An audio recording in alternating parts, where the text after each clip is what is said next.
दोस्तों तो कल ओम पावर ट्रांसमिशन आईपीओ क्लोज होने वाला है। तो चले जानते हैं कि आईपीओ डे 2 में कितना सब्सक्राइब हुआ है, प्रीमियम किस प्राइस के ऊपर ट्रेड कर रहा और इस आईपीओ में अप्लाई करना चाहिए या फिर नहीं करना चाहिए। वैसे वीडियो किसी भी तरह का रिकमेंडेशन नहीं है, वीडियो सिर्फ और सिर्फ इन्फॉर्मेशन और एजुकेशन के पर्पज से बनाई जा रही है। तो कहीं भी कोई भी डिसीजन लेने से पहले अपनी खुद की एनालिसिस करें और अपने फाइनेंशियल एडवाइजर से कंसल्ट करने के बाद ही कोई भी डिसीजन बनाएं।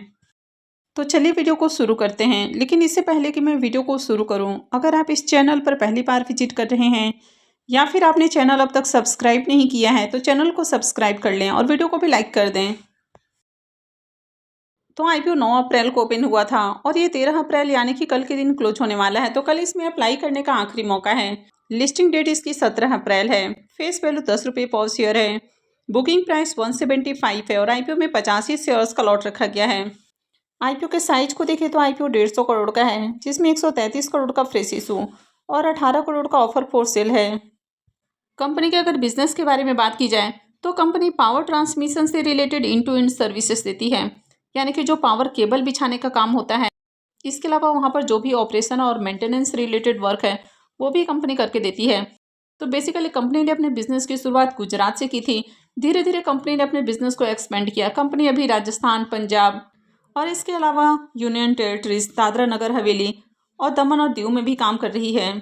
कंपनी के अगर ऑर्डर बुक को देखें तो कंपनी का ऑर्डर बुक काफ़ी शानदार है, यानी कि कंपनी के मार्केट कैप से भी ज़्यादा कंपनी के पास ऑर्डर है। तो अभी करंट में कंपनी के पास 744 करोड़ से भी ज़्यादा का ऑर्डर है, तो ये इसमें एक बड़ा प्लस पॉइंट है। कंपनी के अगर फाइनेंशियल को भी देखें तो कंपनी का फाइनेंशियल भी अट्रैक्टिव है। कंपनी का एसेट और इनकम लगातार बढ़ा है। प्रॉफिट को भी देखें तो कंपनी भी प्रॉफिटेबल है और साल दर साल इनका प्रॉफिट भी इंक्रीज हुआ है। कंपनी का EBITDA और नेटवर्थ भी बढ़ा है और कंपनी का रिजर्व भी लगातार इंक्रीज हुआ है। कंपनी के पास अभी 93 करोड़ का रिजर्व है, यानी कि अच्छा खासा रिजर्व है। और अगर कर्ज को देखें तो ज़्यादा कर्ज नहीं है और यहाँ पर कंपनी आईपीओ से जो फंड रेज करने वाली है तो उसमें से 25 करोड़ रुपये कर्ज के भुगतान के लिए खर्च करेगी। तो आगे कंपनी ऑलमोस्ट आपको डेट फ्री होती हुई देखने को मिलेगी, तो ये भी इसमें एक प्लस पॉइंट है।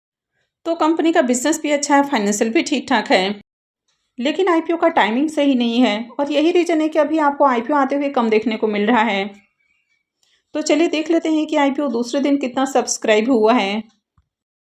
आईपीओ के डे 2 के सब्सक्रिप्शन फिगर को देखें तो आज आईपीओ का दूसरा दिन था, लेकिन इसके बावजूद भी आईपीओ 2 दिनों में फुल्ली सब्सक्राइब नहीं हो पाया है और आईपीओ दूसरे दिन 0.71 टाइम सब्सक्राइब हुआ है, यानी कि 2 दिनों में आईपीओ 71% सब्सक्राइब हुआ है। मात्र 150 करोड़ का आईपीओ है, यानी कि साइज में बहुत छोटा आईपीओ है। इसके बावजूद भी आईपीओ 2 दिनों में फुल्ली सब्सक्राइब नहीं हो पाया है।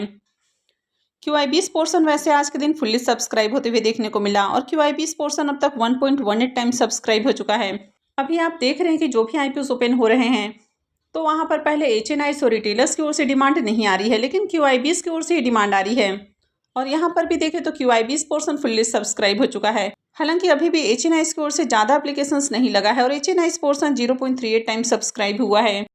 बिग HNIs पोर्शन 0.36 टाइम और small HNIs portion 0.42 time subscribe हुआ है।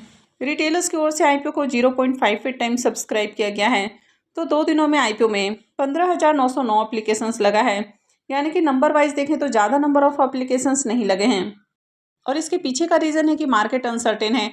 पिछले जो कुछ आईपीओज आए वहाँ पर उनकी लिस्टिंग अच्छी देखने को नहीं मिली। अब यहाँ पर कंपनी चाहे कैसी भी हो, लेकिन अभी जो टाइमिंग है वो थोड़ा सही नहीं है। तो यही रीज़न है कि आईपीओ में ज़्यादा बढ़िया एप्लीकेशंस नहीं लग रहा है। हालांकि यही आईपीओ अगर आपको बढ़िया समय के ऊपर आते हुए देखने को मिले, यानी कि जब मार्केट में तेजी रहती है उस समय आप देखते हैं कि कोई भी आईपीओ आता है, चाहे कंपनी कैसी भी हो, उनमें भर भर कर सब्सक्रिप्शन लगते हैं और आईपीओ की लिस्टिंग भी अच्छे प्राइस के ऊपर हो जाती है। लेकिन जब मार्केट डाउन रहता है उस समय न तो किसी आईपीओ में बढ़िया सब्सक्रिप्शन ही आता है और ना ही आईपीओ की लिस्टिंग अच्छे प्राइस के ऊपर देखने को मिलती है। तो यही रीज़न है कि मार्केट में भी आईपीओ की डिमांड नहीं है। तो चलिए अब इसके प्रीमियम को भी देख लेते हैं। अब इसके प्रीमियम को देखें तो कल इसका प्रीमियम जहाँ 3.5 रुपये के ऊपर ट्रेड कर रहा था वो अभी 3.25 रुपये के ऊपर देखने को मिल रहा। आईपीओ में 85 शेयर्स का लॉट है, तो एक लॉट से 276 रुपये करीब प्रॉफिट की उम्मीद है। प्रीमियम को देखें तो प्रीमियम 2% से भी नीचे ट्रेड कर रहा है। तो प्रीमियम देखें तो प्रीमियम बिल्कुल भी अट्रैक्टिव नहीं है और आईपीओ में ज़्यादा एप्लीकेशंस भी नहीं लगा है। हालांकि आज के दिन मार्केट में बढ़िया रिकवरी देखने को मिली है। निफ्टी और सेंसेक्स दोनों ही 1% से ज़्यादा ऊपर देखने को मिला। वहीं पर अगर बैंक निफ्टी की बात की जाए तो करीब 2% के अराउंड ऊपर देखने को मिला है। तो अगर आने वाले दिनों में भी तेज़ी बरकरार रहती है तो ऐसे में हो सकता है कि IPO की लिस्टिंग थोड़ी अट्रैक्टिव प्राइस के ऊपर हो जाए। हालांकि मार्केट अब काफ़ी हद तक स्टेबल होते हुए देखने को मिल रहा है, लेकिन फिर भी कहीं ना कहीं जो थोड़ी बहुत अनसर्टिनिटी है वो अभी भी बनी हुई है और अभी भी IPO को लेकर जो फियर है वो भी बरकरार है। तो यही रीज़न है कि अभी IPO में लोग अप्लाई करने से बच रहे हैं, क्योंकि कल को अगर मार्केट गिरता है तो फिर IPO की लिस्टिंग भी डिस्काउंट में जा सकती है, लेकिन अगर आगे मार्केट में तेज़ी रहती है तो फिर IPO की लिस्टिंग पॉजिटिव होगी और थोड़ा बहुत प्रॉफिट भी बन सकता है। हालांकि ये डिपेंड करता है कि आगे मार्केट कैसा रहेगा। तो अप्लाई करना है नहीं करना है ये पूरी तरह से आपका अपना डिसीजन होना चाहिए। कहीं भी अप्लाई करने से पहले अपने रिस्क रिवॉर्ड को ज़रूर कैलकुलेट कर लें और उसके बाद ही कोई भी डिसीजन लें। आई होप आपको वीडियो अच्छी लगी होगी। तो अगर आपने वीडियो को लाइक नहीं किया है तो वीडियो को लाइक कर दें, चैनल को भी सब्सक्राइब करके रखें और वीडियो को अंत तक देखने के लिए आप सबका बहुत बहुत धन्यवाद।